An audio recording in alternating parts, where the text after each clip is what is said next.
آج ہماری جو یوتھ ہے 70% پاکستان کی آبادی یوتھ پر مشتمل ہے، ان کی اس انڈر کرنٹ غصے کو ہم ڈسکس کرنا چاہیں گے، جو اگریشن ہے، جو ڈپریشن ہے، اور کیا کسی طرح سے اس کو چینلائز کر کے ملک اور وطن کی تعمیر کے لیے ڈائریکٹ کیا جا سکتا ہے۔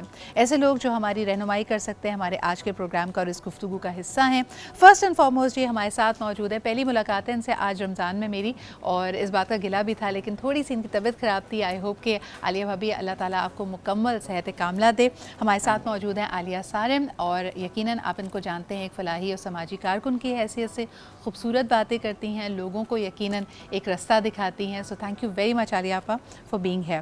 پھر اس کے علاوہ جی ہمارے ساتھ ڈاکٹر نوشابہ بھی موجود ہیں، جو کہ کلینکل سائیکالوجسٹ ہیں، جو انسانی اور خصوصاً نوجوانوں کی نفسیات ہے کہ کیوں اپنے ارد گرد پہلے تو آپ کو کچھ چیز صحیح اگر نظر نہ آئے تو وہ آپ کی انسپریشن بن سکتی ہے، you want to change things, لیکن یہی چیز جب غصہ اگریشن بن جائے تو یہ تعمیر کے بجائے چیزوں کو ڈسٹروائے یا ڈسٹرکٹ کر سکتا ہے۔ تو how do we channelize that, اس پہ بات کرتے ہیں۔ عالیہ بھابی آپ کیا سمجھتی ہیں، کیا واقعی آپ محسوس کرتی ہیں کہ لوگ غصے میں جلدی آ جاتے ہیں اور یہ انڈر کرنٹ ہے ناانصافی کو دیکھ کر، میرٹ کی دھاک کو نہ دیکھ کر؟ یہ سب چیزیں بھی ہیں، لیکن ہم نے اپنے بچوں کو اور اپنے آپ کو جیتنا سکھایا ہے، ہم نے ہارنا نہیں سکھایا۔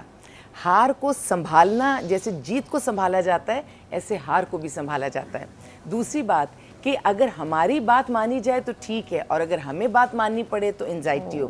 یہاں آپ کی بات بالکل صحیح تھی کہ ناانصافی برداشت نہیں ہوتی، جب کسی کے پاس ظلم ہے تو برداشت نہیں ہوتا، وہاں پہ ایک پریشانی ہوتی ہے۔ لیکن اس پریشانی کے ساتھ ساتھ میں ادھر والی پریشانیاں بھی، جو یہ خود پسندی والی وہ جو چیز ہے، اس میں بھی انزائٹی ہے، مقابلے بازی میں بھی انزائٹی ہو جاتی ہے۔ اگر ہم کسی سے آگے نہ نکل پائیں جائز طریقے سے، اس میں بھی انزائٹی ہو جاتی ہے۔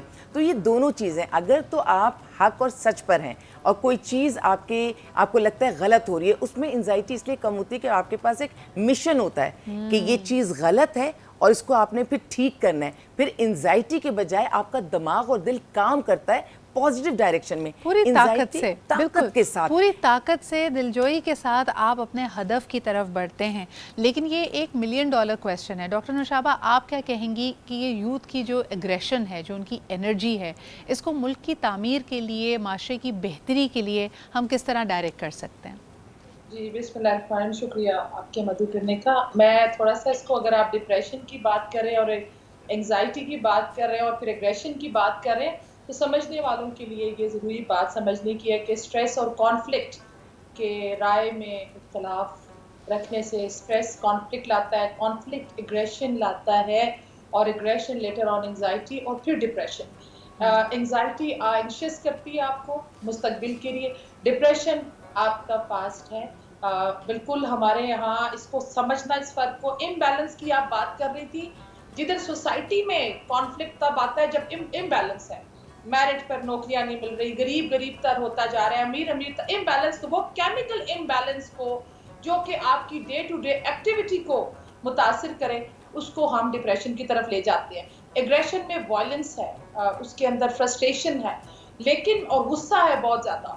اب وہ غصہ کیسے نکلے گا، یہ ہمیشہ اپنے سے کمزور پر نکلتا ہے، اور جیسے کہتے ہیں کہ باس اپنے سب آرڈینیٹ پہ، وہ بیوی پہ، بیوی بچوں پہ، آپ دیکھیں کہ سیلف ہارم کی طرف سب سے لیکن نوشابہ اگر میں اس کو تھوڑا سا ڈائریکٹ کروں، مثال کے طور پہ 75 برس پہلے جب ہمارے ملک کا قیام ہوا تو یہ تحریک بھی نوجوانوں کے اسی جذبے نے لیڈ کی۔ ہم اس وقت دیکھتے ہیں کہ اگر فرسٹریشن تھی اور ایک لمبی تحریک چلائی جس میں بہت اتار چڑھاؤ آئے، لیکن کسی نے ہمت اور حوصلے کا دامن نہیں چھوڑا۔ آج کا نوجوان اپنے اگریشن کے ساتھ ساتھ اتنا حوصلہ اور ہمت ہار کیوں رہا ہے؟ دیکھیے میں سمجھتی ہوں، میری تھوڑی سی سے رائے میں سمجھتی ہوں ہمت نہیں ہار رہا، ہمارا نوجوان ہم سے بہت زیادہ بہتر ہے، اور میں یہ سمجھتی ہوں کہ دیکھیں، یہ ایک چیز آپ یاد رکھیں، گریف کو اور سیڈنس کو یا ڈپریشن کو مکس نہیں کر سکتے۔ صحیح۔ ایک یہ کوئی لو لاس ہو گیا آپ ڈپریس ہو گیا، ڈپریشن اس وقت آتا ہے سدرا جس وقت آپ کی خود ہی، جس کو اقبال نے کہا تھا، سیلف اسٹیم، عزت نفس مجروح جب آپ کریں گے کسی شخص کی، جو کہ ہمارے نوجوان کی وہ محسوس کرتا ہے کہ ہو رہی ہے۔ عالیہ بھابی لیکن آج کل کا نوجوان جو ہم بات کر رہے تھے اگریشن اور ڈپریشن میں جب ہوتا ہے تو وہ اپنے ایک ہی سانس میں کہا جاتا ہے کہ بھائی یہاں تو کچھ نہیں رکھا، یہاں کا سسٹم بہت خراب ہے۔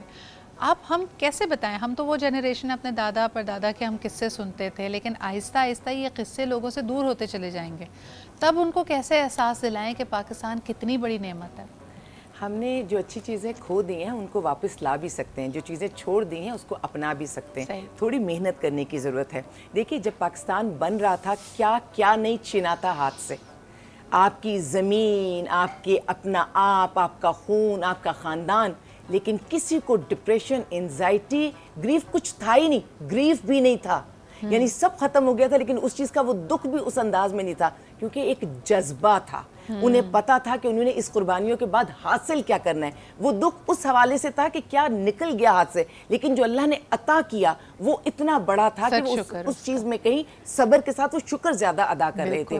اس وقت کمرشلزم نہیں تھا، جب یہ ملک بن رہا تھا تو کوئی چیز کمرشل نہیں تھی، ہر چیز رشتوں میں گندی ہوئی تھی، ہر چیز محبتوں میں گندی ہوئی تھی۔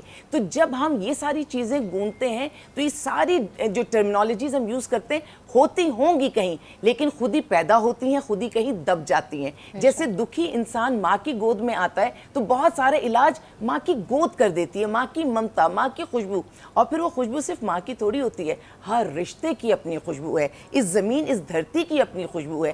کیوں ہم روحانیت سے دور ہو رہے ہیں؟ یہ جتنے بھی ہماری فیلنگز ہیں یہ سب روحانیت پر ہیں۔ ڈپریشن میں آنا، میں بالکل سمجھتی ہوں کہ بایولوجیکل ریزنز بھی ہیں، باڈی بھی ہماری ہے، اس میں یہ سب چیزیں آتی ہیں، لیکن جسم اور روح یہ دو الگ چیزیں نہیں ہیں، یہ مل کر کام کرتی ہیں۔ علی بھابی جیسے وہ کہتے ہیں نا کہ انگریزی کی بڑی مشہور کہاوت ہے کہ those who don't believe in magic will never find it, یعنی اگر آپ معجزوں پہ اور اس جذبے پہ یقین نہیں رکھتے نا تو آپ کو یہ نظر نہیں آئے گا۔ لیکن واقعی آپ اور میں ابھی آف لائن ایک بات کر رہے تھے کہ کیا یہ ایک محض ایک حادثہ ہے، ایک کوئنسیڈنس ہے کہ پاکستان کا قیام رمضان المبارک کی 27ویں شب کو ہوتا ہے؟ یعنی آپ اس کو کیسے دیکھتی ہیں؟ اتنی خوبصورت شب، یہ حادثہ ہو ہی نہیں سکتا، یہ اللہ تعالیٰ کی طرف سے ایمان ہے اور انعام ہے، ہمیں اس چیز کو آگے بڑھانا ہے۔ اور جو آپ صلی اللہ علیہ وسلم کے حوالے سے ہم سنتے ہیں کہ مشرق سے مجھے ٹھنڈی ہوائیں آتی ہیں، ہم ہیں وہ مشرق، یہ ہیں وہ ٹھنڈی ہوائیں۔ میں سمجھ رہی ہوں کہ ملک کہاں ہے، ہمارے حالات کہاں ہیں، نوجوان کہاں کھڑے ہیں، لیکن مجھے ہر چیز آگے اچھی نظر آتی ہے۔ یہ وہ ڈپ ہے جو ہم لگا چکے، اس سے زیادہ نیچے جانے کی کوئی گنجائش نہیں ہے، اب ہم نے اوپر ہی آنا ہے انشاءاللہ تعالیٰ، اور یہ قدرت کا قانون بھی ہے۔ نوشابہ جی آپ اس کو کیسے دیکھتی ہیں؟ اس آخری سوال کے ساتھ اس سیگمنٹ کو وائنڈ اپ کریں گے کہ آپ سمجھتی ہیں کہ یہ محض ایک اتفاق ہے کہ پاکستان کا قیام 27ویں رمضان المبارک کی شب کو ہوتا ہے؟ ایسا دیکھیں اتفاق کیسے ہو سکتا ہے جب قائد اعظم محمد علی جناح رحمۃ اللہ علیہ لگا ان کے نام کے ساتھ، تب جب ان کو کہا کہ جناح پاکستان نیڈس یو۔ کبھی کبھی سوچتی ہوں نوشابہ جی کہ آج کل جیسے ہم شب و سحر اتنی تیزی سے آگے پیچھے گزر رہے ہیں، ہم کہتے ہیں سحری ہم کرتے ہیں، روزہ اختیار کرتے ہیں، روزمرہ کے کاموں میں مصروف ہو جاتے ہیں، جب پاکستان کی تحریک چل رہی ہوگی اور پھر یہ اناؤنسمنٹ ہوئی ہوگی کہ آپ نے جو اتنے سالوں سے محنت کی ہے اب یہ وجود میں آ رہا ہے، وہ ملک، وہ نعمت۔ میں تھوڑا سا اینڈ اپ کرنا چاہتی ہوں بات کو ضرور کہ پاکستان کا مطلب ہی لا الہ الا اللہ ہے، یہ اور لا الہ الا اللہ انزائٹی کدھر رہنے دیتا ہے، وہ تو فیئر لیس کر دیتا ہے۔ بالکل کہتے ہیں کہ پاکستان صرف اور صرف جب آپ کا یہ بلیف، یہ آپ کا توکل ہے کہ میرا رب تمام فیصلے کرنے والا، اور پاکستان ایک مقصدیت کے اوپر بنا ہے، ہم نے ہمارے نوجوان کو وہ مقصد سمجھ آنے کی ضرورت ہے کہ اس کے لیے کنٹینٹمنٹ کی، شکر گزاری کی بہت ضرورت ہے۔